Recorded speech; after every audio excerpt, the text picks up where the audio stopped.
Federación Argentina de Trabajadores de Farmacia, 70 años en defensa de los derechos del trabajador del sector, comprometidos con la formación de nuevos líderes sindicales. Obra social del personal de farmacia, el mejor remedio para su salud.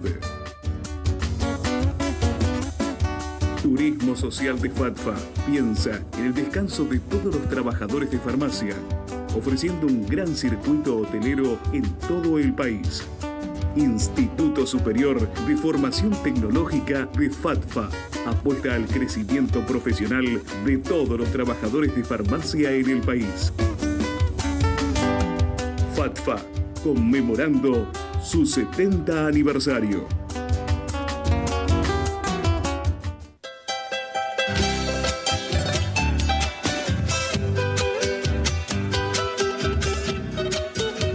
Muy buenas noches a todos ustedes. Un nuevo programa de Proyecto Federal. Y estoy acá con mi compañero Luis Villanueva. ¿Cómo te va? ¿Qué tal, Gustavo? Programa número 529 que vamos a compartir el día de hoy. Como siempre dice Gustavo, un programa donde vamos a hablar de distintos temas de actualidad, de medicina, todos aquellos temas que a vos te interesan, no te lo podés perder un solo instante. Bueno, dijo Luis, actualidad. Tema muy triste, el caso de Micaela. Sí, ni una menos. Venimos hablando de este tema hace muchos programas, pero ¿saben lo que pasa? Algún día el timbre toca cerca de la puerta de tu casa. Y esta vez el timbre tocó cerca de la puerta de mi casa, de mi entorno, de mi familia. ¿Por qué lo digo?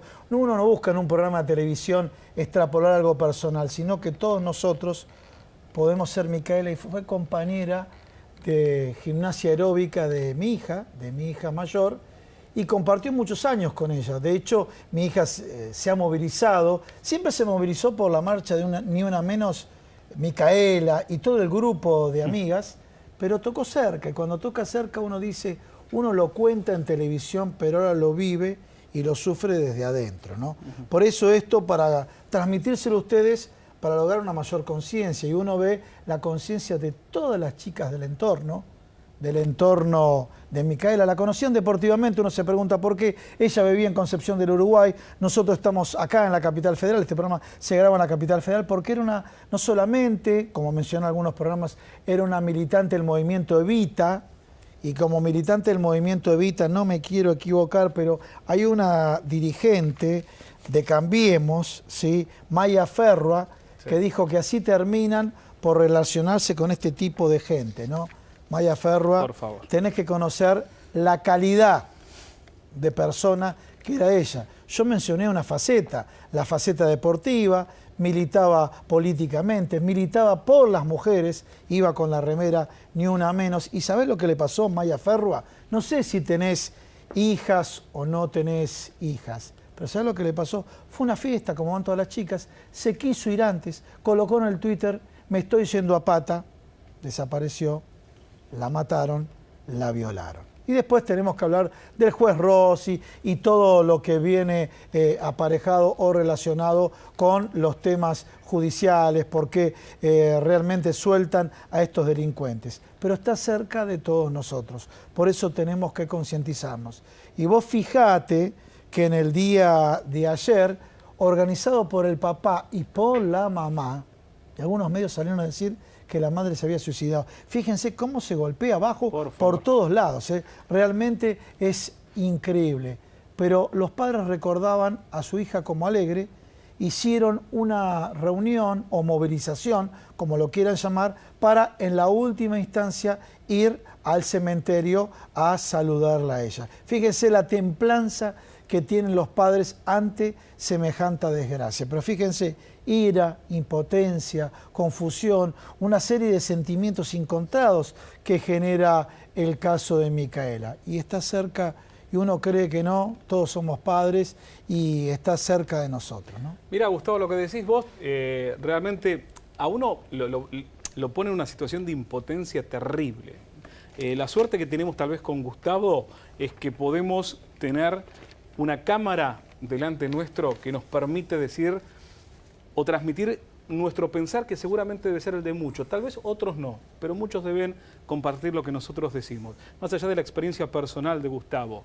A ver, la experiencia que uno adopta cuando escucha que un juez, quien debe impartir la ley como corresponde, y porque al voleo agarra una lapicera y toma la decisión de decir, más allá de que los fiscales y los psiquiatras le dijeron, no, a este hombre no lo tiene que dejar libre, tomó la decisión. El juez ahora pidió licencia por depresión. ¿A usted le parece? Pidió la licencia este juez, yo diría trucho, ¿no? Yo diría trucho. Este juez pidió la licencia por 20 días. Vamos a ver... por depresión. Por depresión, sí, sí. Claro. Vamos a ver qué es lo que pasa. Tiene antecedentes de moverse dentro del ámbito penal, no de ir a la cárcel para ver qué grado de reinserción tienen los presos, sino casualmente porque tiene una gran proximidad con los presos y no casualmente trabajando en temas de rehabilitación. Mirá, ¿no? Una compañera de trabajo nuestro de este canal, Gustavo, la doctora Luisa Kremer, me dijo hace 15 días... y los chicos no me dejan mentir porque estuvimos acá en el piso. Me dijo la doctora Kremer, un violador frente a la justicia al 5º año de estar en la cárcel queda libre.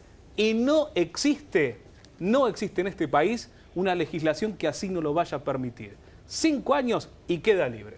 Bueno, Dicho un esto, tema ahí tenés el caso. muy, pero muy delicado. Saben que es el compromiso nuestro en trabajar en este concepto de ni una menos. Hay muchas chicas más, ¿eh? Hay muchas chicas más. Seguro. Y vamos a abordar este tema. Vamos a abordar este tema casualmente por el lado, a ver, cuál es el perfil psiquiátrico. En materia judicial, ¿qué es lo que se dice y de qué se cubrió el juez Carlos Rossi, discúlpeme? ¿Qué se cubrió? Que los informes de los peritos no son vinculantes. Ahora, yo me pregunto, si a mí me toca ser juez y a mí no es vinculante un informe, le cambio el eje, pero viene un constructor y me dice, este edificio como está construido en 5 años se puede caer, lo único que falta, no, construyalo igual. ¿Sí? Esto fue realmente en contra de los informes. Perdón, Gustavo, sí. ¿Cómo se llamaba la mujer que dijo esta expresión? Maya Ferrua. Maya Ferrua, perdón, porque no No, conocía evita los estos epítetos, por favor. No, por favor. No conocía estas expresiones vuestras. Seguramente debe tener, pienso, supongo, creo, me imagino, algún tipo de conocimiento intelectual, creo yo. Ahora, el conocimiento emocional suyo, ¿dónde está?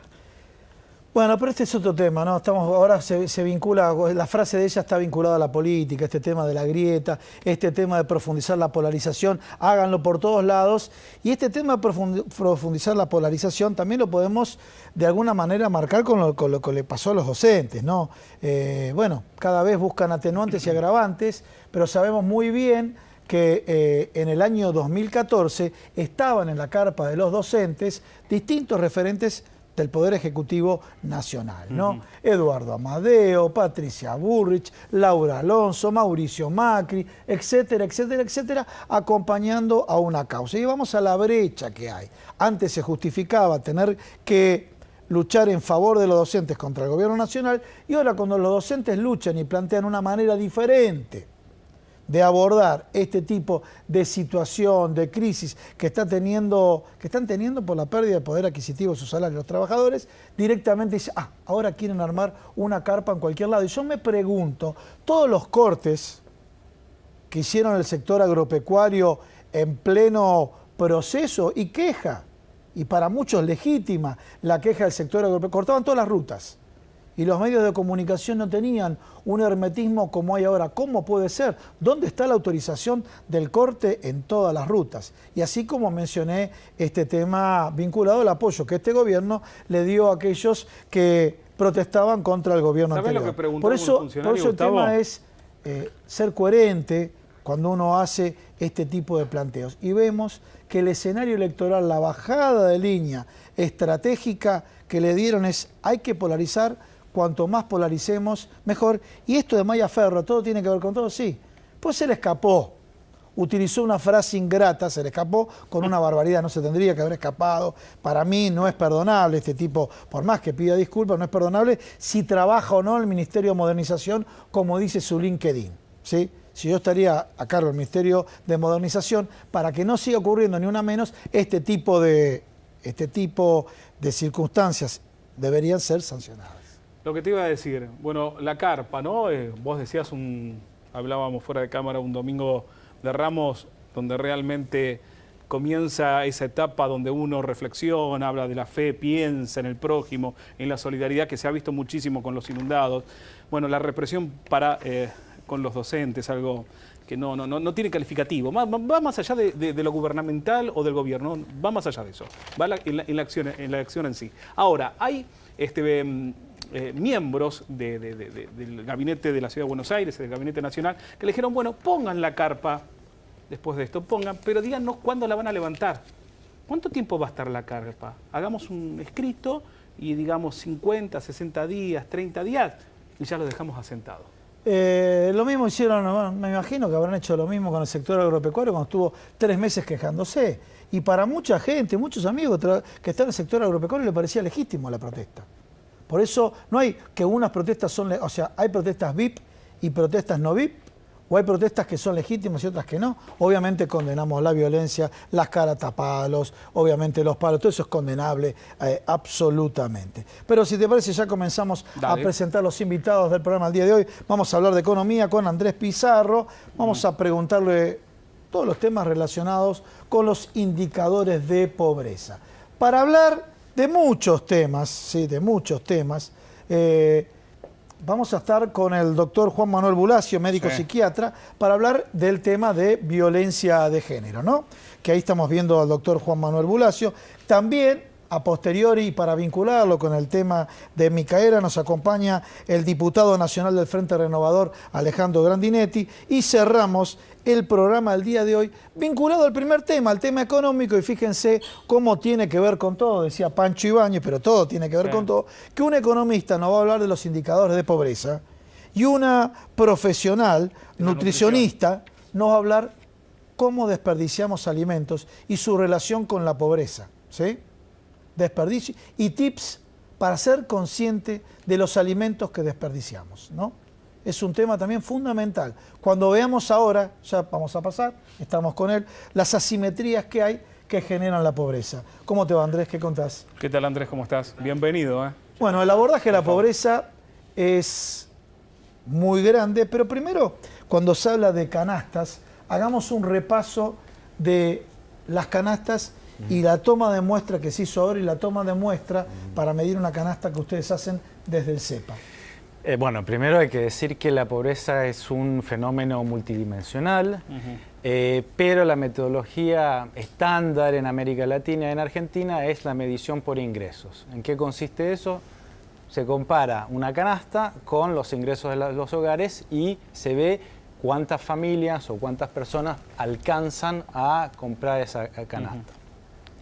Para entrar en el detalle, primero se mide una canasta que es de alimentos, se llama la canasta básica alimentaria, consta de entre 30 y 50 alimentos, que surgen de un estudio, primero nutricional, entonces está muy bueno que esté el especialista en nutrición acá, y en el cual se analiza cuántas kilocalorías debe consumir una persona para no caer en la desnutrición, ¿no? Y eso ¿está segmentado de forma etaria? Sí, o sea... porque me imagino, a ver, la cantidad de consumo de leche para un chico hasta la adolescencia es tal y después de la adolescencia es otra, ¿no? En realidad se mide por kilocalorías, por persona, varón, mujer y por edad. Bien. Esos son lo que se llaman los requerimientos kilocalóricos. Se saca a partir de ahí lo que es el adulto equivalente, o sea, todas esas personas se resumen en el adulto promedio, ¿no? Para que se den una idea, el adulto promedio debe consumir 2.750 kilocalorías para no caer en la desnutrición. Ese sería masculino. Masculino. Bien. Masculino. ¿Femenino? Femenino es menos, pero hablemos del promedio porque es más fácil, digamos. Y bueno, más jóvenes menos, más adultos menos también. A partir de esa norma, que es la norma, digamos, se mira una encuesta de hogares, que se llama la Encuesta Nacional de Gastos de Hogares, y se mira cuál es el patrón de consumo de la población y se trata de traducir esas kilocalorías o esos requerimientos en productos mayormente consumidos. Y de ahí se saca la canasta. Bien. Y eso es fácil porque son productos y a partir de esa canasta eso se valoriza a precios del momento en que uno está estudiando. Y esa canasta, ¿no? Sí. Después vamos a hablar con la profesional de nutrición también. Esa canasta, según el relevamiento que han hecho ustedes, ¿ha tenido en estos últimos tiempos una variabilidad en cuanto a productos, en cuanto a cantidad de consumo y en cuanto a los productos que son básicos, necesarios e indispensables? ¿Se han dejado un poco de lado? A ver, déjame terminar porque la metodología es compleja, pero voy a ese punto. Bien, justamente. Dale. Una vez que vos medís la parte alimentaria, te resta el resto de la canasta, porque también tenemos necesidades en indumentaria y en tarifa fundamental. Esos bienes no alimentarios, sumados a los alimentarios, se llama la canasta básica total. Bueno. Esos bienes son más difíciles de medir. La metodología lo que hace es, en realidad, saca una relación, ¿no?, entre los alimentos y la total, que es un factor. No se miden, o bienes precisos, sino un monto monetario. Entonces se dice, bueno, si la canasta básica alimentaria, ¿no?, es esos bienes, esos productos multiplicados por su valor, da, por decir algo, 100. Bien. Bueno, se va a mirar a la encuesta. Las personas que están consumiendo esos alimentos, cuanto más de otros bienes consumen, da 200. Bueno, hay un factor de 2 que multiplica la alimentaria por la total. Bien. Así se mide. Entonces, ¿cómo se mide? ¿Cómo llegamos a la pobreza? Sí. La canasta básica alimentaria es la línea de indigencia. Bien. Quienes no pueden consumir eso. ¿Qué valor tiene ahora? La total está como en el orden de 14.000 pesos y la alimentaria como 5.000, 6.000 pesos. Bien. Pero lo importante a lo que voy es, la total es la que mide la línea de pobreza. Nosotros analizamos críticamente la metodología del INDEC y el problema que tiene la metodología del INDEC es que esa encuesta, que es la encuesta nacional de gastos, se hace cada 8 años y ellos están usando la encuesta nacional de gastos del año 96. 96. Entonces, y lo verán con la profesional de nutrición, los consumos han cambiado drásticamente del año 96. Sí. La canasta, si vos ves la canasta hoy del INDEC, dice que la línea, que los pobres, porque además vale aclarar que estas canastas se calculan para la población pobre, se llama la población de referencia, no es toda la población. Entonces, si vos mirás la canasta del INDEC, está diciendo que los pobres estarían consumiendo 65 kilos de carne vacuna, cuando si vas a mirar los datos del Ministerio de Agroindustria, toda la población consume 55. Claro. Vas a mirar la canasta y te dice que... Aclaremos, cayó el consumo de carne vacuna a lo largo de los años, ¿no? Fue reemplazado carnes rojas por carnes blancas. Correcto. Después el nutricionista nos va a aconsejar. Claro, por ejemplo, qué es lo que pasó ahí. Si vos vas a mirar la canasta, dice que estaríamos consumiendo 20 kilos de carne aviar, pero los datos actuales da 40. Sí. La porcina 2 kilos, pero los datos dan 12. Y la más grave es la leche. Según la canasta consumiríamos 90 litros de leche per cápita cuando es 20. Entonces el gran problema con la medición del INDEC está referenciada hace 20 años. Entonces los datos que dan son cualquier cosa. O sea, no se va en camino de esa frase que hemos escuchado y que seguimos escuchando muchas veces, para el 2019 Argentina pobreza cero. No, por el contrario, vamos retrotrayéndonos en cuanto a este tema. Bueno, pero eso tiene que ver con la política económica. Lo que estoy diciendo es que el termómetro que ellos vinieron a transparentar, a mejorar, es el termómetro que medí, de la población de los años 90. O sea, el nivel de mercurio está adulterado. Y yo creo que pueden verlo más. Estaba adulterado en la gestión anterior, Y parece que sí, pero si vos mirabas las metodologías eran más o menos la misma, algo había en la gestión anterior porque daba cifras que no eran realistas. Esta vos la mirás y está claramente que la metodología es cerrada. ¿Sabés qué veo yo? En este caso, Andrés, es el tema de... Caminando por la calle, desde el momento que llego al obelisco, vengo caminando, creo que son 15 cuadras hasta acá, hasta el estudio, 15 cuadras. En estos últimos meses, 6, 7 meses, la cantidad de gente que vive en la calle, en distintos lugares. Siempre has visto, obviamente, gente viviendo en la calle, pero cómo se ha acrecentado a mí, en lo personal, que soy muy visual y miro mucho las cosas, realmente me sorprende y me asusta. Bueno, me asusta sobremanera. Disculpa, le quiero agregar a la pregunta de él, porque para completarlo, ¿no? Hay un tema que es desde la ciudad de Buenos Aires, para todo, porque este programa se ve muchísimo en el interior del país, pero de alguna manera se pudieron sacar para beneficio. Escuchen esto, miren qué contradicción que es la propia vida y el mundo de los negocios. Para beneficio de los comerciantes que pagan impuestos y demás, pudieron sacar la gran cantidad de manteros, vendedores ambulantes en varios lugares neurálgicos. Pero sin embargo estos manteros o vendedores ambulantes eran porque no le quedaba otra. Y ahora que lo sacaron, ¿hacia dónde se vuelcan? Porque, a ver, en un escenario donde hay un mercado laboral competitivo, en crecimiento y demás, uno dice, saca un mantero y tiene en el mercado laboral alguna puerta donde tocar el timbre. Pero sabemos que el mercado laboral, lamentablemente, porque uno no festeja con esto, va para atrás. O sea, los niveles de desocupación y pobreza crecen, ¿sí? El nivel de consumo crece, cuando cae el nivel de consumo, vemos estos datos. Bueno, sacaron los manteros. Entonces, por un lado. Por otro lado, lo que te dice Luis, ve más gente viviendo en la calle. O sea, toda esta economía informal realmente también está cayendo fuertemente. Mira, eso también se ve en los datos de alguna manera, pero me parece que lo que hizo el INDEC rompió la varita con que mide, porque además cambió la cantidad de calorías. Antes se medía con 2.700, ahora con 2.750, y a mí me parece que es una maniobra para decir no es comparable con lo anterior. ¿Y qué hicieron además? Empiezan a publicar en abril. Sin embargo, el salto más grande de la pobreza, o si se quiere, el salto de precios de alimentos, se da muy fuertemente entre noviembre y marzo, y después vienen las tarifas.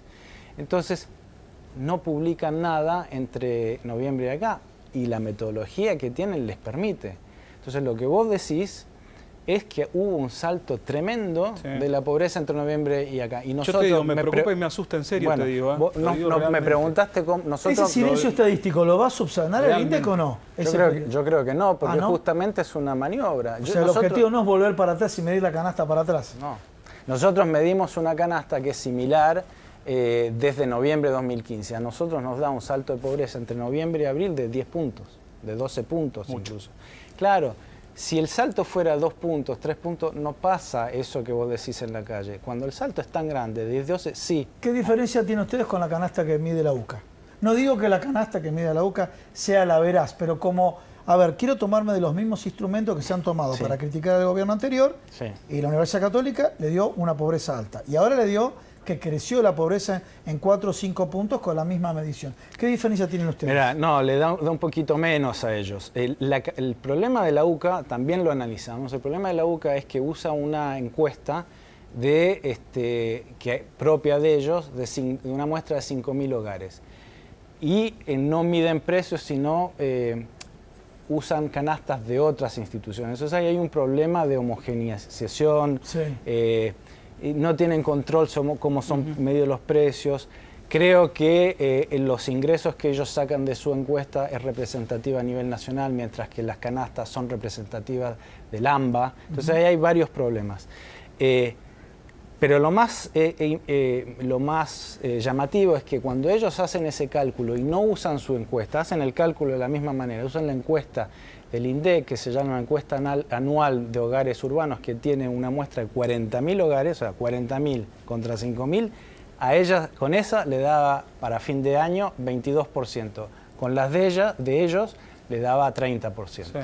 Entonces, en la misma medición, 2 encuestas distintas, y da una cifra con una diferencia de 8 sí, puntos. El grado de dispersión es muy alto.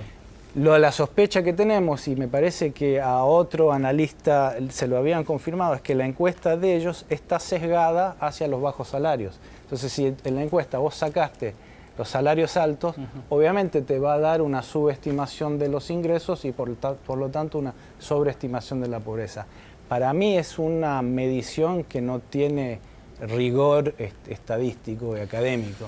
Bueno, pero por lo menos siguiendo una misma medición, marca una tendencia. La de ustedes, la tendencia le dio que creció la pobreza. Que la gran diferencia no es que creció o no, todo el mundo dice que creció. El tema es que es el salto, ¿cuánto fue el salto? Claro. Sí, sí. El único que podría desmentir todo esto es el INDEC, que podría ir a medir para atrás, claro. si no lo hacen. Bien, ¿Por qué? Porque creo que hay una maniobra política, no les conviene. Si ustedes miran cómo saltaron los precios de los alimentos, basta ver la curva. Entre noviembre y marzo es así, y después se va atenuando el crecimiento del precio de los alimentos. Andrés, gracias por venir. Muy amable. Muy amable. Bueno, y pasamos a la otra parte del estudio. Ahora sí, cambiamos de tema, cambiamos de eje. Vamos a hacer primero un abordaje con el doctor Juan Manuel Bulacio del punto de vista médico-psiquiátrico, y ya en instante vamos a hacer un abordaje político con el diputado Alejandro Grandinetti. Bueno, Juan Manuel, hay tantas preguntas para hacerte, aparte de nosotros, como venís con frecuencia al programa. A ver, ¿nos podemos meter un poco, no sé la palabra exacta para decir, en estos violadores, en esta enfermedad que tienen? Bueno, siempre ha sido un tema controversial. ¿Cuál es, digamos, cuál es el problema de raíz, ¿no? En relación a que históricamente se han visto ciertos patrones biológicos que han dado lugar también a otro tipo de distorsiones después sociales acerca del manejo de estas patologías. Otras veces se ha hablado mucho de cuestiones no tanto, digamos, biológicas o genéticas, sino también temperamentales, adquiridas en la personalidad también, en los primeros años de vida, en los modelos. Es decir, evidentemente es algo multicausal y hay muchas teorías que lo intentan explicar, ¿no? Creo que lo más relevante en ese sentido es desde el enfoque médico, psicológico y sociológico también, qué puede hacerse en un nivel preventivo. Bien. ¿No? Porque, bueno, seguramente después se va a hablar, como se viene hablando mucho, también de qué hacer, digamos, desde el marco legal y desde el punto de vista punitivo, ¿no es cierto? Y en cierta medida también preventivo. Preventivo, disculpa, te entendí. Te quiero interrumpir porque esto nos genera los dos. Tenemos, mientras que vas hablando, sí, 100 preguntas y demás. Pero a ver, estos tipos, sí, ¿se curan o no se curan? ¿Es tratable o no es tratable? Y esto lo voy a asociar, ¿sabes con qué? Lo voy a asociar con una nota que te hicimos a vos, el manejo de los umbrales mínimos y máximos que tenemos cada uno, sí, donde acá lo tocamos con mucha profundidad y demás. Esta gente, porque de pronto parece que la pareja habla de, en la relación que tenía con él, que era, a ver, dentro de un marco lógico, ¿sí? Más allá de que era un violador, un delincuente y demás. Este tema del manejo de los umbrales, ¿tiene relación? ¿Es recuperable esta persona? ¿No es recuperable? Digamos, en principio, en cuanto a su forma de ser, es poco recuperable. Bien. ¿Sí? Su forma de ser. Su forma de ser. Digamos, poco recuperable por dejar un margen de optimismo que creo que es necesario a la condición humana. Y lo dice un médico psiquiatra que trabaja en esa especialidad. Sí, diría realmente muy poco recuperable, ¿no es cierto? Por eso todo lo que tiene que ver con lo preventivo es tan central. En relación con el tema del umbral, hay muchas consideraciones que se pueden hacer. Una tiene que ver con el umbral en relación a los impulsos, sí, ¿no es cierto? Hay un nivel de control de los impulsos que todos tenemos, por los cuales no nos movemos de un modo absolutamente emocional, sino que esa emocionalidad, en cierto sentido algo más primitivo en el ser humano, está regulada por la racionalidad. Hay veces que la racionalidad se diluye y aparece la emocionalidad pura. Vamos a hacer un corte. Un corte. Quédate con nosotros porque vamos a seguir hablando de este tema. Y después te quiero hacer una pregunta, a ver si podemos tratar de entender o nos ayudás a entender a todos nosotros. Vamos a un corte. Dale.